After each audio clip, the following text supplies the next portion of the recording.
All right. Welcome back to Visionary Sanctum. It's been a little minute, but it is what it is. Okay. Today we switched it up a little bit. We're blue. We're sitting at the table, and we're going to play music throughout the entire episode. And today is a piece. It is a flow. It's an embodiment. And it is a story. And it's a story about the Mystique. And the Mystique is me. So today, I bring you episode 15, The Rise of the Mystique. Le Mystique, or mystic in English, is a noun. And the noun definition is a person who experiences or seeks direct, intimate union with divine or spiritual truth. The adjective is an atmosphere of mystery, fascination, or charm surrounding someone or something. La mystique means aura, a distinct atmosphere or quality that surrounds someone or something. And this episode is called The Rise of the Mystique because it is something that I greatly identify with as an introverted, extroverted Pisces. While not having much to say in every space, the thoughts flowing in my mind are vast and impactful. Sometimes I think to myself, it's really crazy. These people have no idea that they're in the room with greatness. And I'm in here being stingy, being silent, and withholding all the glory for myself. You see, sometimes being silent or withholding can be a double-edged sword. On one hand, it can be a prison if used to withhold from yourself and those connected to you. On the other hand, it can be a form of liberation. Everything is not meant to be shared with everyone. My body is a sacred temple, and some things are just sacred for me. Outside of my body, this includes precious thoughts and ideas, and my art, and my energy. I control the flow of exchange. Let's talk about how we got here. Before the rise, I started off as somebody who both wanted to be invisible, but during times of desired visibility, felt very, very invisible. And then during times of actual visibility, being visible for negative reasons. And here we are under Visionary Sanctum. I'm sure you guys are noticing a really cool thread about vision. I went from experiencing issues with visibility as a child and into adulthood. And even early adulthood, sad, broke, lonely, and fighting to be free. Really, really fighting to be free. And thinking that originally my freedom was tied to my education, my financial status, whether or not I was able to hold down a decent job, you know? But my freedom is so much more than that. And freedom and liberation to me look like controlling my time. What do I get to do with my time? If there's 24 hours in a day, how do I spend it? And I wanted to spend it doing what I wanted to do. Feeling like I have to get up at this time and go do this for an extensive amount of time just to come home tired. And this looming feeling of there's something I'm missing greatly. And I don't even have the energy to explore or really touch it because I'm so burnt out from doing these other things. And energetically, it felt constricting, like a prison, and it was suppressing the rise. But things are different now. I started off last year specifically as a regular attendee kind of in the background in the beginning, but seeking out spaces of mutual interest. And even when I would chill in the back, I would still be approached by some beautiful and amazing people that could get a feel for my energy, attracting beautiful things slowly but surely.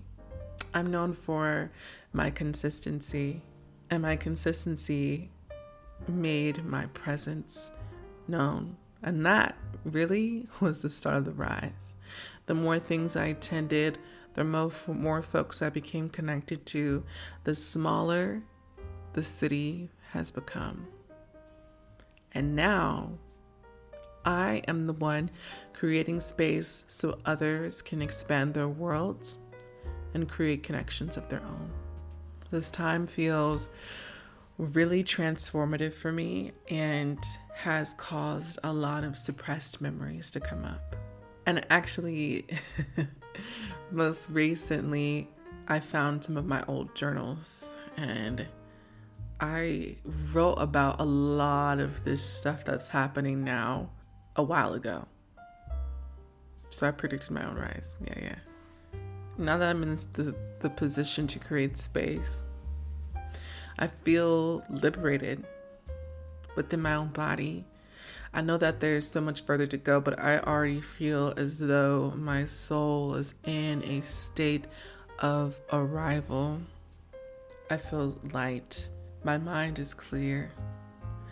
I have minimal tension in my chest, like it's gone, because I would feel anxiety in my chest. I feel motivated. I have a smile on my face as a default. And financially, there's definitely further to go. But at the very least, I can now say I feel okay. And I'm feeling grounded in gratitude. Let's go down memory lane a little bit. Those journals, I felt called to write, and I would not write. I had been journaling on my laptop a little bit, and I felt called to write physically and to start drawing and painting and stuff again. So I pull out my old journals. I used to journal in sketchbooks, and the sketchbook that started it all, I opened it up and I started reading it, and those old memories just flooded right back up. And I felt like I had made some progress, but reading those has shown me I have made immense progress. I'm not even the same person. And while I was in times of deep anxiety and depression, I was still incredibly optimistic some way or somehow. I remember being very emotionally upset and in tears writing some of this stuff and going back and reading it after being afraid to reread some of those things. I didn't necessarily feel the sadness reading from it. What I was able to read was the soul, the resilience in me, and the visionary and the optimist there who could see something better even though everything in front of me felt or was dark. And shout out to that part of me for being the light through everything. I also was going through my phone. And you know how like iPhone or any phone now actually, it'll bring up old photos and show it to you as a memory of like the past or something like that. And I decided, let me look, because I have all these photos that I refused to delete. And I was like, let's just take a gander. More old suppressed memories began to come up. And what I realized about myself is that depression did not stop me from seeking the beauty out of life. I remember a very difficult time, and I'm looking at the pictures I have from that time, and I captured beauty. What I could appreciate at the time was the mundane. The mundane was the easiest thing, the most reliable thing, the most consistent thing. And that's what I captured: drinks, food, flowers, an occasional cute outfit, walking by the lake, maybe painting a fun picture or drawing something at the coffee shop. I was in a position where I didn't necessarily feel like I had a lot to look forward to. So I did what I could do by providing the best that I could in front of me. And while looking at those pictures, I was also able to reflect on the relationship that I had created with my past self. I realized as things became better for me here in Chicago, I thought it was healthy to shame and completely disconnect from my past experience and just label it all as bad. But now I understand how important it is to be connected to the past, the present, and have your eye on the future. Balance is key. Leaning too far in the past, ain't it? Leaning too far in the future, ain't it? And blocking out the two ain't good either. Being connected to all aspects has allowed me to be grounded and present. My full connection to my experience makes me feel free. No running from or toward. Even the most painful parts of my experience has contributed to the liberation that I'm experiencing today. And for that, I'm grateful. While looking at these photos, I noticed that there is a big gap of full body images of me. I'm on a mission to capture who I am now, and especially as things change so quickly, I know that my appearance is going to change as I change. It actually already has. But I know that this change will be even more drastic than the current changes. I am in love with the woman that I am now, and she deserves to be captured in all of her essence and celebrated. I specifically want images that capture a lot of emotion. I want images of me that capture the weight. I feel light in my body, but my soul has a history and it goes deep with depth and weight. You can see it through my eyes, especially in my stare and in my gaze off into the distance. Images of me captured as a founder. I want people to see that the movement that's being created, the womb that it's coming from, is something that they feel drawn to and connected to energetically. And I know images can capture something of that magnitude. And I need more than just selfies to pull that off. Something that truly captures the rise of the Mystique. And then maybe we can have a separate shoot for the Mystique has risen. Ooh, that's hard, ain't it? But now, when we talk about the rise, here we are. And the most important aspect of said rise over the past year has been the connections I have built. And I think the unique way that I enter people's lives. When I enter people's lives, I just kind of appear from nowhere. Who are you, they ask. The shit I say. Now that I'm a woman in tune with her power, I understand my impact, the impact of my presence alone. When I enter the room, it shifts. When I enter your life, your world shifts. For the better, I hope. We're in deep because I can't even shallow a relationship if I tried. And when I release that lasting angelic effect, it takes hold of you for life. You're welcome.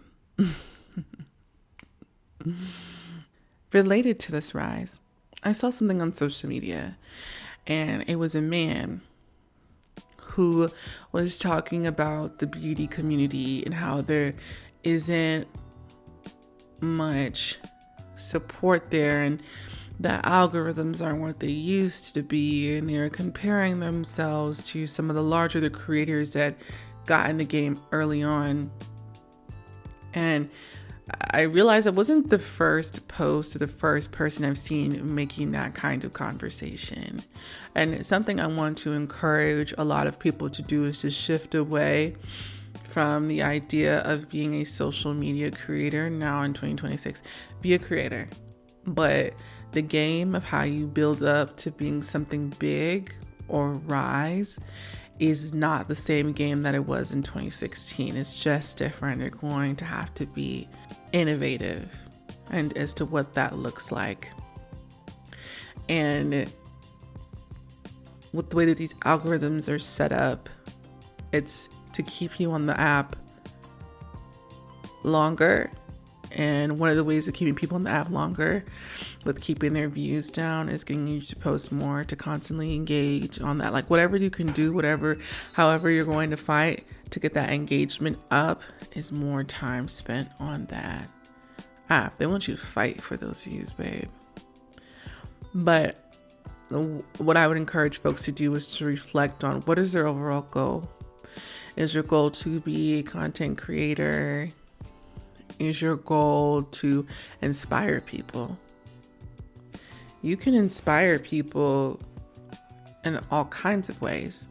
You can do your content, but you can facilitate groups in person. You can do some fun local things. You can advertise in your local coffee shops and put up flyers. You can attend multiple events in the area and let people know. You can be intentional about the relationships that you build and create space around you. We're on the internet now, and it's highly surveilled. Algorithms are different. Partnerships, the game has changed. Sometimes they're a little bit more difficult to get, or they want you to do more labor for less money because the competition is so high or the market is so saturated. But where it's not saturated is your local community. As the world is moving in the direction that it is, with conflict always being a global factor, especially now, things being escalated, it's really, really important that you focus on going outside and looking around, looking to your neighbor, looking to your friends, looking to your family, and capture that essence. Get off the phones. They want us distracted.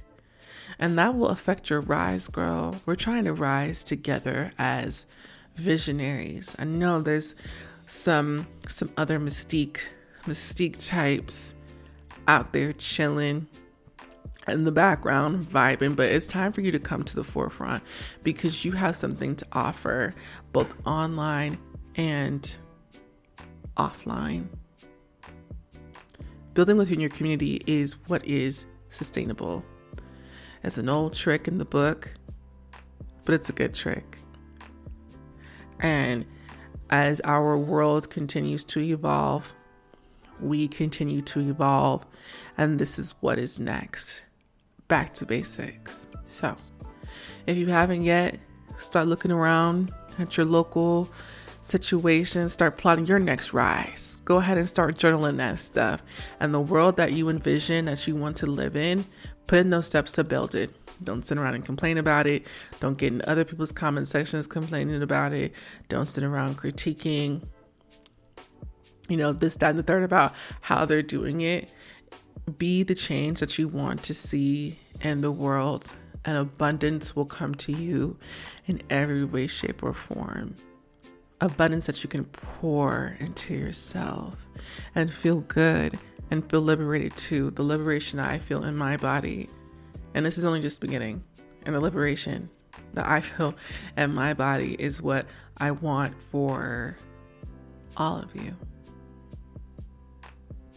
And that's all I have for y'all today. So until next time, bye.